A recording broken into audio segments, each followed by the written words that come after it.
So, the final movie of the week is okay.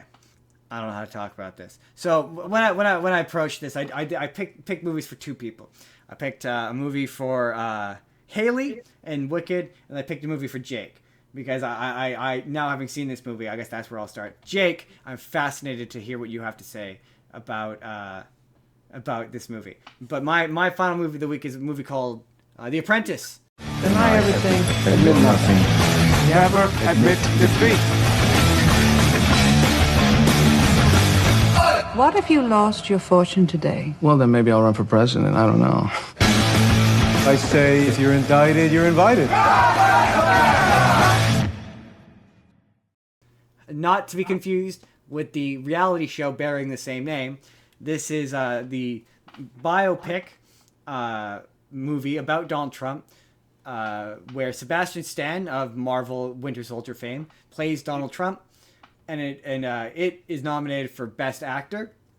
Isn't this the one that Donald Trump is not happy about? This is very famously the one he doesn't like, and I don't blame him. We'll get into why.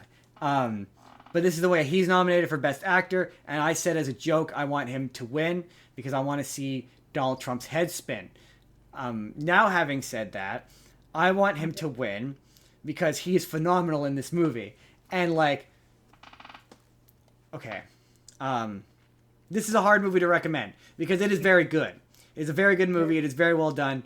And Sebastian Stan's performance as Donald Trump is phenomenal. He becomes Donald Trump. He approximates his inflection, the mannerisms. walk, his mannerisms, the walk. He walks like Donald Trump. You know that weird shuffle Donald Trump does when he walks? He nails that. I guess he there's parts of it. It takes me back to not Donald Trump now, but Donald Trump when I used to watch him on The Apprentice. It's very straight. There's a moment where when I was watching it, and it could be because I'm not necessarily sober when I watched this, but he became Donald Trump for a moment. It's kind of wild, but this movie is very good. And I don't usually do trigger warnings, but there is a particularly gnarly rape scene in this movie where Donald Trump assaults his wife. Now, I will say, as was described to me, it was described as going on for a very long time. And while it does go on for an uncomfortably long amount of time, and it is uncomfortable, and if that sort of thing triggers you, you're going to want to skip this. It's not as bad as I thought it would be, but it is bad. And it's hard to recommend to people who like Trump because there is a really graphic gay sex scene. Well, I described it as moderately graphic, but if you're right leaning, you would consider it extremely graphic. No, not with Trump. No, there's a graphic sex scene with Trump, which is weird. It's only not weird because it's Sebastian Stan, but if you think about it being Trump, it's weird. So this movie, Jordan, I'm burying the lead on this. This movie is two things. Okay, it's a love story about two men who fall in love and ultimately fall out, and it's a tragic story. Man, two men who ultimately fall out. I didn't realize this movie was about Donald Trump and Mike Pence. No, and it is also a supervillain origin story, because basically it's about how Donald Trump meets his lawyer from the 80s, a man by the name of Roy Cohen. And Roy Cohen, the short version of this is, all of the all I do is win, all I do is win, all that bullshit. Sure. I'm a winner, all I do is win. I'm the bluster or whatever. Yeah, his bluster. Yeah. That comes from Roy Cohen. He's the one who taught him all that. So this movie is basically Donald Trump becoming the Donald Trump today. He starts off, not that he's a great guy, he's not a great guy in this movie, but he's not necessarily a bad guy. This movie tries to make the case that him and his dad weren't racist. So this movie basically has him going from Jordan Belmont from Wolf of Wall Street to turning into Lex Luthor. Pretty much, yeah. You pretty much nailed it. Where it's like, yeah, he starts off where like he basically the movie starts where he's gotten in this rich person's club and he runs into Roy Cohen, and he's telling Roy Cohen about how this is the case of him getting sued for evicting the black people, and the movie makes the case or makes it seem like it's not that him and his dad are doing this because they hate racists, or that they're racist, I should say. They say that they're doing this because they just hate poor people, and black people tend to be poor. Like that's kind of what it makes it seem like. And so he eventually he convinces Roy Cohen is this like awful mob boss. Like he's like, oh, there's no such thing as the truth. He basically teaches Trump these 3 rules, which is like, hold on, you never admit defeat, win at all costs, and like never admit defeat even if you've lost, win at all costs. Basically everything that's wrong with Donald Trump. Pretty much. Hold on. See if the Wikipedia article has it. Sorry, bear with me. As is this man still around? Because if not, I think he needs to face responsibility for the monster he's created. Frankenstein needs to be dragged out to be punished for creating his monster. Oh no, it's not gonna. Dang it! I'm not wrong. There it is. I'm not wrong. Right. So yeah, he Cohen basically teaches Trump, because Trump, and that's for me the most unbelievable part about this movie is early on. Trump starts off as just kind of a regular guy, like he's going door to door, gathering people's rent. Someone tries to throw like a boiling water at him, and he's sleeping on his couch. Like he wakes up, he answers the phone, and he's sleeping on his couch. And I'm just like, I don't really believe that he ever did this, but hey, maybe he did. And so yeah, so he meets Roy Cohen, and Roy Cohen takes him under his wing, and basically teaches him to like always be bigger, always be larger, always like embellish everything. And he teaches him his 3 rules, which is always attack, never admit wrongdoing, and always claim victory even if defeated. So Frankenstein made his monster. Pretty much. And so he is he's that kind of scummy lawyer who, like, at one point they're trying to get this case dismissed, and he goes to the guy in charge of the company, the government branch, whatever, that's suing Trump, and he has pictures of him, gay pictures of him with Cabana Boys, that he's like, if you don't drop this case or find a way to make this case go away, we'll like put these photos in the newspaper. The press. And they're in the car afterwards, and Trump is like, that kind of seems like it was illegal. And Cohen's like, yeah, the law doesn't matter so long as you win. He's like, oh, his saying is, we're not a country made of laws, we're a country made of people, and people can be manipulated. That's fucked up. And when you start to see this relationship build in this movie, if you're like, even a fraction of this is true, you start to understand Donald Trump a bit more. I don't want to understand Donald Trump more. And so Cohen, eventually helps him create what eventually becomes Trump Tower. He helps him create Trump Tower underneath the nose of the dad, who the dad won't let him.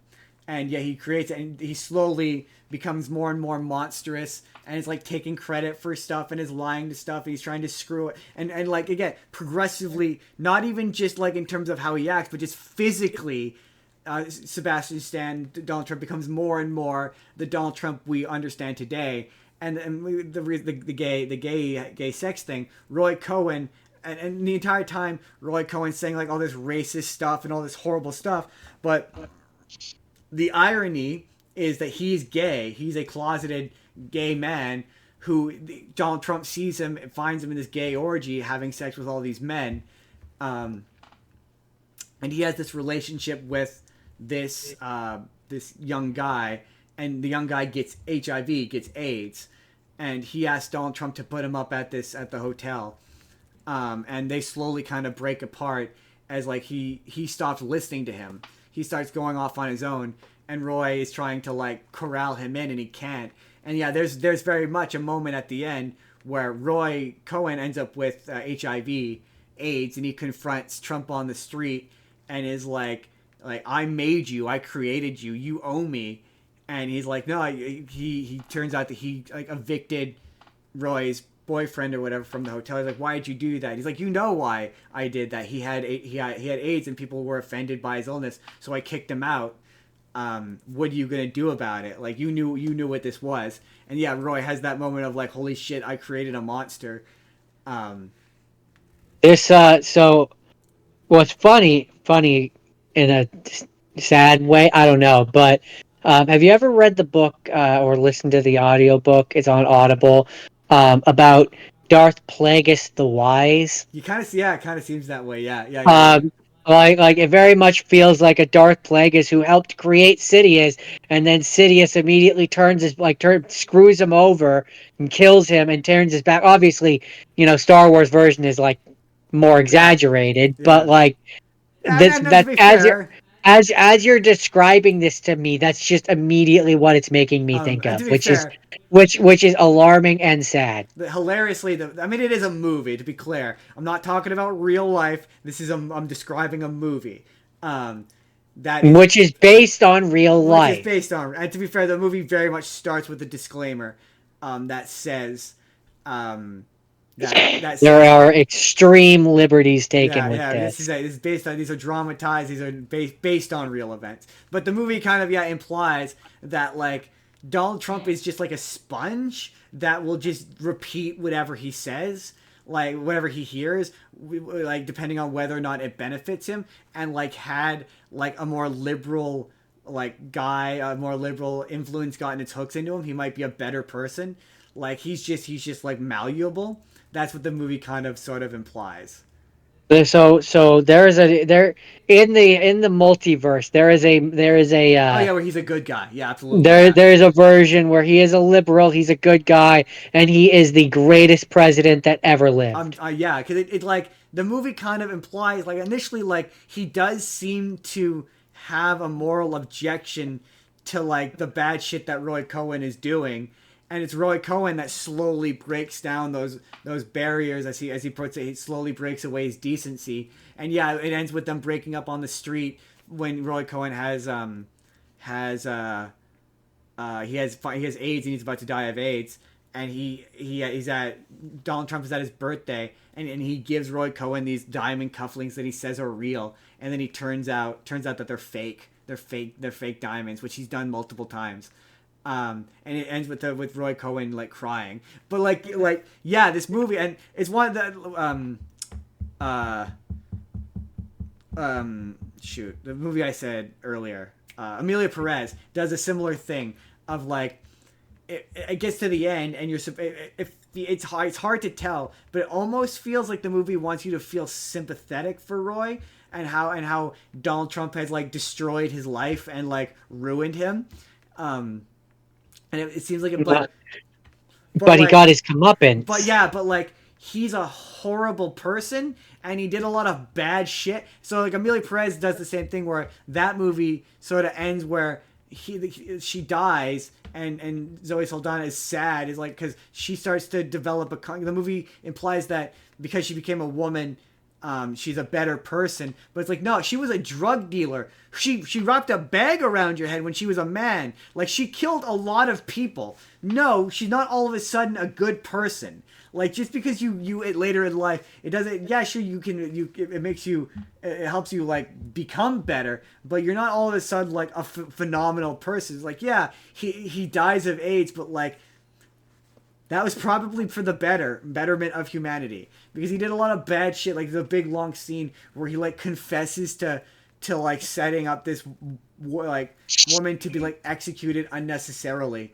for America. Like it's weird because you see all of the seeds that again if even a fraction of this is like true, like you see how he dominoes. Yeah, how he became the way he was. And yeah, the movie ends with as Cohen basically dies. You see it cuts between that and Donald Trump, like them showing him get liposuction and like having what, in my opinion, is the most upsetting surgery I've ever seen, because I don't understand the point of it, obviously. But Trump basically, he goes to the doctor and he finds out that he's balding and he's getting fat, and like he keeps taking the whole movie. He's taking diet pills, which are basically methamphetamines, and it's causing him to like not be able to perform and become fat, and it's causing him to like not be attracted to Ivana, and all that sort of stuff. And so he decides to get plastic surgery, and yeah, you see him get the liposuction, and he has a bald spot, and so he gets a scalp. I don't know what they call it, a scalp something, where they like cut off part of his scalp and then tied his hairline together with stitches, and just like he has this like horrible, because it's the 1980s, this horrible staple like up his head. And I'm just I don't like it. So like, does he in real life have this horrible scar? Like, if I removed his hair, would he just have this horrible scar? I'm like, yeah, it was awful. I'm like, why would you do that? What is the point in this other than to look like you have hair? Like, why? Yeah, I don't get But it. yeah, no, the movie's very much like Clearly. it's like I say, it's both a villain origin story and a love story between Roy Cohen and Donald Trump. A tragic doomed love story. But yeah, Have you ever heard the story of Darth Plagueis the Wise? Have you ever heard the story of Roy Cohen the lawyer?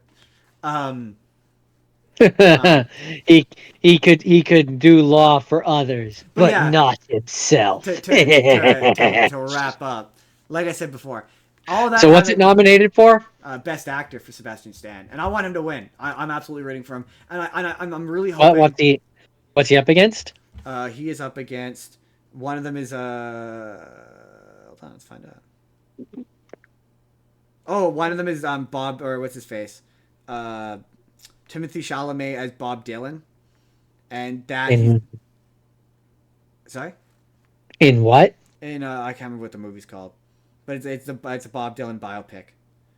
Okay. It's Adrian Brody for The Brutalist, Timothy Chalamet for A Complete Unknown, which is the Bob Dylan movie. Coleman Domingo for Sing Sing, Ralph Fiennes for Conclave, and then Sebastian Stan for The Apprentice. And the only one I really think he will probably lose to is Timothy Chalamet, which I'm hoping not. I'm really hoping that as much as I hate when the Academy does this, I'm really hoping that it wins on name alone, and that the Academy won't watch it, and they'll just let it win because it's Donald Trump. Yeah, I'm really hoping that happens, because like he's genuinely real. It's like it's uncanny at times. It's really bizarre. Like for me, it was The Walk. He walks like Donald Trump. Like he like the little micro expressions in his face that if you watch Donald Trump speak, you're like, holy shit, that's Donald Trump. And it's worth watching for that. But yeah, it's again, you're making me want to watch it. But just major trigger warning for two. It's hard because there is it's over relatively quickly, but there is a gay orgy. You see men having sex. It is kind of uncomfortable if you're uncomfortable with that. And there is a uncomfortable rape scene that goes on for a bit. That's two major strikes against it. Yeah, the rest of it is genuinely really good. The dialogue is good. I think it's well directed. I think it should have gotten nominated for more. It's funny, you could tell that nobody wanted to touch this because all of the production and distribution companies on top of it, you've never heard of. I thought that was funny. It was like there was like 6 or 7 like production companies at the start of it, and you've heard of none of these. It was really funny. And again, it's a really graphic rape scene. I fully understand. Yes, you have now said that 3 times. Well, I fully understand why Donald Trump sued this movie. I get it. It makes him look like an absolute monster, like it really does. I understand. But that's it. That's The Apprentice. Jake. I'd be really interested to see what your perspective is on that movie. I'm curious as to what you would say about it. If this at all sounds intriguing to you. Let me know in the comments. Hey everybody, it's NCART Justin here again. Let me know down in the comments, have you seen The Apprentice? Was it too much for you? Do you agree? Should Sebastian Stan win the Oscar? And if you're from the future, did he win the Oscar? Let me know down in the comments down below. Otherwise, you can click the video on the left, and that's going to take you to the full episode that this video is from, which was our Oscar special. We talked about all sorts of Oscar-nominated movies, what have you. Or you click the video on the right, and that's going to take you to a random video that YouTube thinks you're going to enjoy. Otherwise, hit subscribe if you haven't already. Leave us a like if you could, it really helps out the channel, and we'll see you all in the next video.